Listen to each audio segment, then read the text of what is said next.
ഇനി അയാൾക്ക് നിയമമില്ല. കണ്ടറിയണം കോശി, നിനക്കെന്താ സംഭവിക്കാതെ.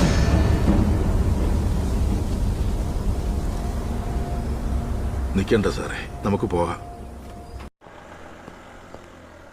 ഇനി ഞങ്ങളുടെ കണ്ണു വെട്ടിച്ച് നിങ്ങൾ മുട്ടുകയാണെങ്കിൽ ചാവാതിരിക്കാനൊരു ടിപ്പ് പറഞ്ഞുതരാം. അയാളുടെ കയ്യിൽ പിടുത്തം കൊടുക്കാതിരിക്കുക. അയാൾ ഞെരിക്കും, വാരിയിലൊടിഞ്ഞ് ലങ്സിലും ഹാർട്ടിലും ഒക്കെ കയറും. പണ്ട് ചേത്ത പാണ്ടുകളുടെയൊക്കെ പോസ്റ്റ്മോർട്ടം റിപ്പോർട്ട് അങ്ങനെയായിരുന്നു. ഇന്ന് നിന്നെ അയാളൊരു പിടുത്തു വിട്ടില്ലേ, ഞാൻ വരാൻ 10 സെക്കൻഡ് താമസിച്ചിരുന്നെങ്കിൽ നീ ഇപ്പൊ ജീവനോടെ ഇല്ല. അയാൾ ആ ഗുണ്ടകളെയൊക്കെ തല്ലിയല്ലേ ഉള്ളൂ, പൂട്ടിയില്ലല്ലോ.